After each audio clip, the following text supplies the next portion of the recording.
लेकिन सबसे पहले आपको बताएं कि कराची में सिंध बार काउंसिल के ऑफिस सेक्रेटरी इरफान मेहर को फायरिंग करके कत्ल कर दिया गया है। उन्हें गुलिस्तान जौहर में टारगेट किलिंग का निशाना बनाया गया।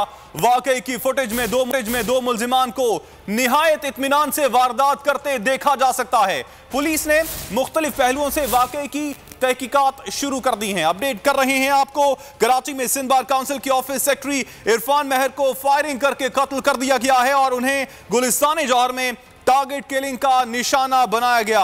आप ये वाकई की सीसीटीवी फुटेज भी अपनी टेलीविजन स्क्रीन पर देख सकते हैं। और एसपी गुलशन अब्दुल खालिक पीरजादा का कहना है कि मकतूल बच्चों को स्कूल छोड़कर घर आ रहे थे। सीसीटीवी की मदद से तहकीकात का आगाज कर दिया गया है। अभी तक की जो हमारे पास इतलात आई हैं, जो सीसीटीवी फुटेजेस हासिल की गई हैं, जो मौके के गवाह हमें बता रहे हैं, उससे इनिशियली तो यही लग रहा है कि किसी ने इनको टारगेट करके गोली मारी है। सीसीटीवी फुटेजेस से भी यही बात साबित हो रही है। लेकिन जैसे तफ्तीश के मराहल आगे बढ़ेंगे तो तमाम तरह सूरत हाल मज़ीद क्लियर हो जाएगी और आपसे शेयर की जाएगी। देखिए, इस हवाले से इस वक्त कुछ कहना कबल वक्त होगा, क्योंकि ऐसी कोई इतला डायरेक्ट मौसूल नहीं हुई कि उनकी कोई दुश्मनी थी या कोई वजह ना थी। इब्तदाई जो हमें इंफॉर्मेशन आई है और सीसीटीवी फुटेजेस एक नहीं मुतअद्दिद हासिल की गई हैं, उसमें ये साबित होता है कि मकतूल अपने बच्चे को छोड़ने स्कूल गए थे। उसी स्कूल से उनका ताक़ुब किया गया है और उनको देन आके गाड़ी रोक के और फायर किया गया। और सदर कराची बार नईम कुरैशी ने इरफान मेहर के कत्ल को मुनज़्ज़म कार्रवाई और दहशतगर्दी करार दे दिया। उनका कहना था कि इरफान अली सिंध बार काउंसिल के सेक्रेटरी थे। उनका कत्ल कानून नाफिज करने वालों की कारकर्दगी पर सवालिया निशान है। बार काउंसिल के सेक्रेटरी की हैसियत से उन्होंने जिस तरह फ़राइज़ एक साल अंजाम दिए और जिस तरह वो मिलनसार आदमी थे, हमने महसूस किया कि ये वाकई बहुत बड़ा पेश खैमा है हमें खौफज़दा करने के लिए, आवाम को खौफज़दा करने के लिए। और ये 35,000 वकीलों के रिप्रेजेंटेटिव एज ए सेक्रेटरी काम कर रहे थे। लेकिन हमें जो है ये वकला की टारगेट किलिंग के बाद, ये बहुत अरसे बाद ये वाक़या हुआ है। लेकिन रोज़ाना के बैच पे कराची में डेथ बॉडीज़ का मिलना और टारगेट किलिंग का होना, ये तमाम सिलसिला बहुत अरसे से जारी है। इसकी हुकूमत वक्त को फ़ौरन नोटिस लेना चाहिए।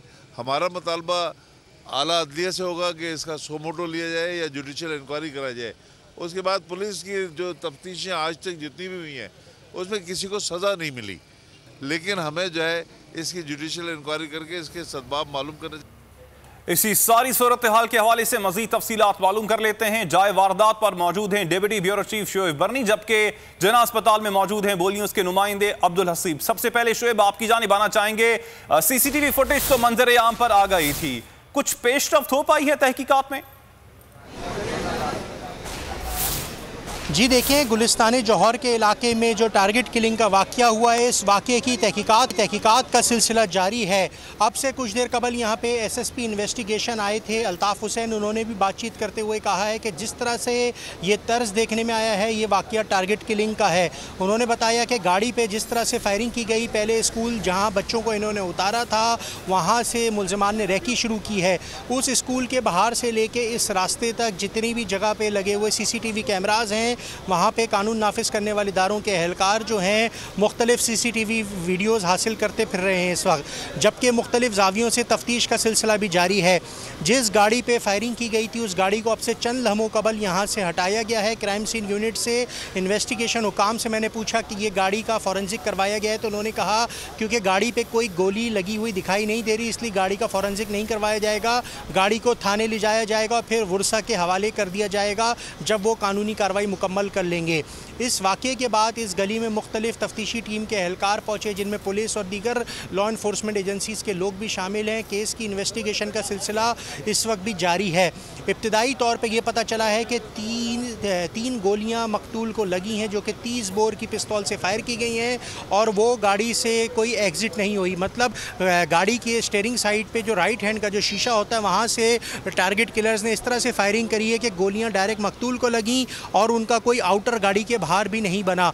गाड़ी पर जब फायरिंग हुई तो उसके बाद गाड़ी इनसे बेकाबू होकर साथ में मौजूद पौधों की क्यारी से जा टकराई और वहीं पर रुक गई।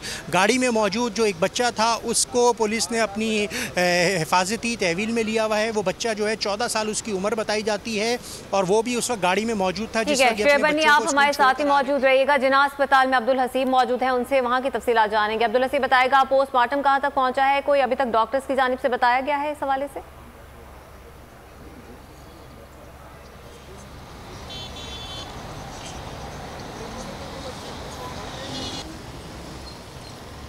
जी बिल्कुल, एडवोकेट इरफान अली महर का पोस्टमार्टम मुकम्मल कर लिया गया है। इसका तरीक़ेकार ये होता है कि जब भी कोई गन शॉट बॉडी जो है वो जनरल अस्पताल की मोर्चरी पहुंचती है तो पहले इसका एक्सरे किया जाता है, देखा जाता है कि जिसके अंदर किस मुकाम पर गोली मौजूद है। फिर पोस्टमार्टम में जो है उन गोलियों को वहाँ से निकाला जाता है। तो ये कार्रवाई तो यहाँ पर मुकम्मल हो गई है। जिसके बाद जो उनकी मैयत थी उसको चीफ असद खाने फ़िलहाल अभी मुंतकिल किया है, पर वहाँ से गुस्ल और कफन के बाद उनकी रहाइश का मुंतकिल किया जाएगा। इस वक्त जो यहाँ पर अंदर मौजूद डॉक्टर्स हैं वो पोस्टमार्टम की इब्तिदाई रिपोर्ट जो है वो तैयार कर रहे हैं। इब्तिदाई रिपोर्ट तो जो है वो अभी तैयार कर ली जाएगी, जबकि जो फॉरेंसिक एनालिसिस होता है उसकी रिपोर्ट में कुछ ताख़ीर होती है, कई दिन उसको लगते हैं। तो इब्तिदाई रिपोर्ट इस वक्त अंदर तैयार की जा रही है, जिसके बाद जो है वो उसको पोस्टमार्टम मुकम्मल करके इस वक्त शिफा सदखाने में मुंतकिल किया गया है। कुछ ही देर में इब्तिदाई रिपोर्ट भी जारी कर दी जाएगी। इस हवाले से आगाह करे थे अब्दुल हसीब, जबकि जायबुआ पर मौजूद थे डिप्टी ब्यूरो चीफ शुएब बनी। आप दोनों का बहुत शुक्रिया। और अब जिक्र करेंगे कराची के शॉपिंग मॉल में खुदकुशी करने वाले नौजवान की नमाज जनाजा कुछ देर बाद अदा की जाएगी। तालीम याफ्ता ज़ुहैर आबदी ने गुज़िश्ता रोज़ तीसरी मंजिल से कूद कर जिंदगी का खात्मा कर लिया था। वाक़े के बाद अंचोली की गलियां तक सोगवार हैं। परेशानी की भेंट चढ़ा नौजवान जो बहन भाइयों का आसरा था, बेवा माँ की आस था। अंचोली का रिहायशी ज़ुहैर आबदी की जिंदगी मसाइल की चक्की में पिस गई।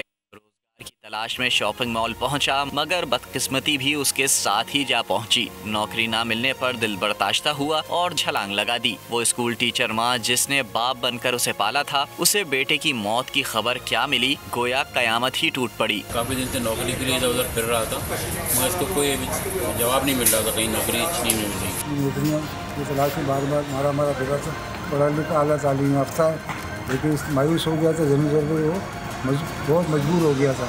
मायूसी के आलम में इसी इक़दाम उठाया है। ज़ुहैर की नमाज जनाजा बाद दोपहर अंचोली इमाम बारगाह में अदा की जाएगी। मौत को गले लगाने वाला नौजवान मनो मिट्टी तले जा सोया, मगर अपनी बहन और भाइयों के लिए कभी न भरने वाला जख्म छोड़ गया। कराची के इलाके एहसनाबाद में झगड़े के दौरान फायरिंग कर दी गई। गोलियां लगने से 2 अफराद जख्मी हो गए। जख्मी होने वाले मोहम्मद बका और खबरों के सिलसिले को आगे बढ़ाते हैं। आपको बताएं कि मुल्क में कोरोना के नए वेरिएंट ओमिक्रॉन से बचाव के लिए इकदाम पर अमल, बूस्टर डोज लगाने का आगाज कर दिया गया। पहले मरहले में हेल्थ वर्कर्स, 50 साल से ज्यादा उम्र के लोगों और कमजोर कुव्वत मुदाफियत वाले अफराद को बूस्टर डोज लगाई जा रही है। सिंध हुकूमत पहले ही बूस्टर डोज लाजमी करार देने का फैसला कर चुकी है। कोरोना के नए वेरिएंट ओमिक्रॉन की रोकथाम के लिए पेशगी इक़दाम। आवाम को कोरोना की नई किस्म ओमिक्रॉन से बचाने का मिशन बूस्टर डोज लग रही हैं। पहले मरहले में हेल्थ वर्कर्स, 50 साल से ज्यादा उम्र के लोग और कमजोर कुव्वत मुदाफियत वाले अफराद बूस्टर डोज लगवा सकते हैं। इब्तिदाई मरहले में बूस्टर डोज लगवाना लाजमी नहीं। बूस्टर डोज के लिए वैक्सीन का इंतखाब भी लगवाने वालों की सवाबदीद है। सिंध हुकूमत बूस्टर डोज लाजमी करार देने का फैसला कर चुकी है। और कोरोना वायरस के नए वेरिएंट ओमिक्रॉन के फैलाव का खतरा। National command and control centre ने शादी हॉल्स, मज़ारात, सयाहत और दफातर के लिए नया हिदायतनामा जारी कर दिया। नई पॉलिसीज़ का इतलाक 15 दिसंबर तक नाफिजुल अमल रहेगा। कोरोना से बचाना है तो वैक्सीनेशन कराना है। National command and control centre ने नया हुक्मनामा जारी कर दिया। वैक्सीनेशन कराने वाले 40 शहरों को बेहतरीन करार दे दिया। 50% से शायद वैक्सीन लगवाने पर नारोवाल, चहलम, इस्लामाबाद, मंडी भाउद्दीन, पेशावर, मेंबर, पाक, मीरपुर, आज़ाद कश्मीर, स्कर्दू, हुंजा, गिलगित, गजर और शगर को बेहतरीन करार दिया गया। यहाँ जिंदगी मामूल के मुताबिक बहाल रहेगी। मास्क, समाजी फासला और सैनिटाइजेशन जरूरी होगी। 40 से 50% के दरमियान वैक्सीनेशन करने वाले 27 शहर बेहतरीन करार। रावलपिंडी, मुल्तान, सरगोदा, गुजरात, सियालकोट, मियाँवाली, डेरा गाजी खान, चकवाल, हाफिजाबाद और लोधरा शामिल हैं। इन शहरों में इंडोर तकरीबात में 500 तक अफराद की इजाज़त होगी। आउटडोर तकरीबात में 1000 अफराद शरीक हो सकेंगे। National command and control centre का कहना है बेहतर और कम वैक्सीन शुदा शहरों में रात 10 बजे तक कारोबार की इजाज़त होगी। ट्रेनें 80% वैक्सीनेटेड मुसाफिरों के साथ चलाई जाएंगी। नई पॉलिसी का इतलाक 15 दिसंबर तक नाफिजुल अमल रहेगा। सूरत हाल का आइंदा जायजा इजलास 14 दिसंबर को होगा। आलमगीर वबा कोरोना के मुल्क भर में वार जारी। 24 घंटों में 9 अफराद जाँ बहक हो गए। 414 अफराद वायरस से मुतासिर हुए। नए खतरनाक वेरिएंट ओमिक्रॉन के फैलाव के पेश नजर सिंध हुकूमत ने 15 रोज के लिए नई पाबंदियां आयद कर दी। सरगोदा में वैक्सीन न करवाने वालों के खिलाफ कार्रवाई, 20 दुकानें सील कर दी गईं। Chairman public accounts committee Rana Tanveer ने कहा है कि कोरोना फंड्स में 40 अरब रुपए की बेकायदगियां हुई। इजलास में इजहार ख्याल करते हुए राना तनवीर का कहना था कि फंड्स की तकसीम बहुत अजीब तरीके से हुई। बेज़ाब्तियों में बड़ा हिस्सा यूटिलिटी स्टोर्स कॉरपोरेशन का है। चेयरमैन पीएसी का कहना था कि चेयरमैन नैब गुज़श्ता इजलास में पेश नहीं हुए। डीजी नैब ने पीएसी से झूठ बोला। डीजी ने कहा चेयरमैन नैब लाहौर में लापता अफराद केस सुन रहे हैं। मेरी मालूमात के मुताबिक वो लाहौर में कुछ और कर रहे थे। और मॉडर्ना वैक्सीन को नए वेरिएंट के लिए कम मौसर करार देने के बाद आलमी मंडियां शदीद गिरावट का शिकार हो गईं। स्टॉक एक्सचेंज में शदीद मंदी जारी है और तेल की कीमतें भी गिरने लगीं। अहम खबर है लाहौर से, जहां पर नवाब टाउन में निजी यूनिवर्सिटी की तलबा से अगवा के बाद मुबैना ज्यादती की गई। बीएस इंग्लिश की तालिबा को गन पॉइंट पर अगवा किया गया। पुलिस का यह बताना है और नामी मुलजिम के खिलाफ मुकदमा दर्ज कर लिया गया है, ताहम गिरफ्तारी अमल में नहीं आई है। एफआईआर के मुताबिक मुलजिम ने जबरदस्ती एक्सपो के पास घर में ज्यादती की। सीसीपीओ लाहौर का एसपी सदर को मुलजिम की जल्द गिरफ्तारी का हुक्म भी सामने आया है। अपडेट कर रहे हैं आपको लाहौर से, जहां पर नवाब टाउन में निजी यूनिवर्सिटी की तालिबा से अगवा के बाद मुबैना तौर पर ज्यादती की गई और बीएस इंग्लिश की तालिबा को गन पॉइंट पर अगवा किया गया। पुलिस का बताना है कि और नामी मुलजिम के खिलाफ मुकदमा दर्ज कर लिया गया है। जाबिर वकास से मजीद तफसीलात मालूम कर लेते हैं। जाबिर, ये क्या मामला है? वागडोंडा इलाका है जहाँ पे निजी यूनिवर्सिटी की ट्रस्टी तलबा को मुबैना तौर पर अगवा किया गया है और उसके बाद उसका ये कहना है कि मुबैना तौर पर उसे जाति का निशाना बनाया गया है। बीएस इंग्लिश की तालबा थी जिसको गन पॉइंट पर अगवा किया गया। पुलिस का ये कहना है और नामी मुलजिम था जिसने जबरदस्ती एक्सपो सेंटर के पास उसको एक घर में ले जाकर जाति की। मुलजिम के खिलाफ मुकदमा दर्ज कर लिया गया है, ताहम मुलजिम अभी तक गिरफ्तार नहीं हो सका जबकि खातून का मेडिकल करवाया गया है। जाबिर, आपने अपडेट किया, आपका शुक्रिया। खबरों के सिलसिले को आगे बढ़ाते हैं। कानून बन गया है, वोटिंग इलेक्ट्रॉनिक मशीन से ही होगी। अब ऑपोजिशन ने फैसला करना है कि अदालत जाती है या कुछ और करती है। वजीर दाखिला शेख रशीद अहमद की मीडिया से गुफ्तगू। कहा ओवरसीज पाकिस्तानियों का वोट आने वाले इंतखाबात में अहम किरदार अदा करेगा। मुल्क के 80 से ज्यादा हलकों में 40 से 50 हजार वोट मौजूद हैं। हुकूमत को नालायक तरीन ऑपोजिशन मिली है, वो जितना शुक्र अदा करे कम है। अब वोटिंग का कानून बन गया कि वोट जो हैं वो इलेक्ट्रॉनिक मशीन पे होंगे। इस पर अब जो बहस की जा रही है, अब अपोजिशन ने फैसला करना है कि वो कोर्ट में जाती है, कुछ और फैसला करती है। हर इलेक्शन के बाद एक नया पंडारा बॉक्स खुल जाता है धांधली का। शायद इस इलेक्शन से पहले भी खुले और बाद में भी खुले। लोग आगे जा चुके हैं, सियासतदान पीछे जा रहे हैं। अल्लाह का जितना शुक्र अदा करे इमरान खान कम है कि उसे नाअहल और नालायक अपोजिशन मिली है। वो पाकिस्तानी जो IMF से कई गुना ज़्यादा पैसा पाकिस्तान को भेजते हैं और जिनकी कोई शराइत नहीं है, वो अपनी माँ बहन बेटियों के लिए ज़र मुबादला भेज के अपने ख़ानदानों को चला रहे हैं। उनको वोटिंग का हक मिल रहा है। और सिंध का बल्दियाती जमहूरियत के नाम पर काला दाग बिल पर अमल हो गया तो मुल्क की सलामती को खतरा होगा। पीपल्स पार्टी जाबिराना तर्ज अमल से कल के दहशतगर्द पैदा कर रही है। मुस्तफ़ा कमाल फिर सिंध हुकूमत पर बरस पड़े। कहा पढ़े लिखे नौजवान रोजगार ना होने के बायस खुदकुशी कर रहे हैं। एक हफ्ते के दौरान कराची में 3 खुदकुशी के वाक़यात हो चुके। सिंध हुकूमत ने मेयर बनाने का पिछला तरीक़ाकार भी ख़त्म कर दिया। 2013 में जो इख्तियारात रह गए थे वो भी ले लिए।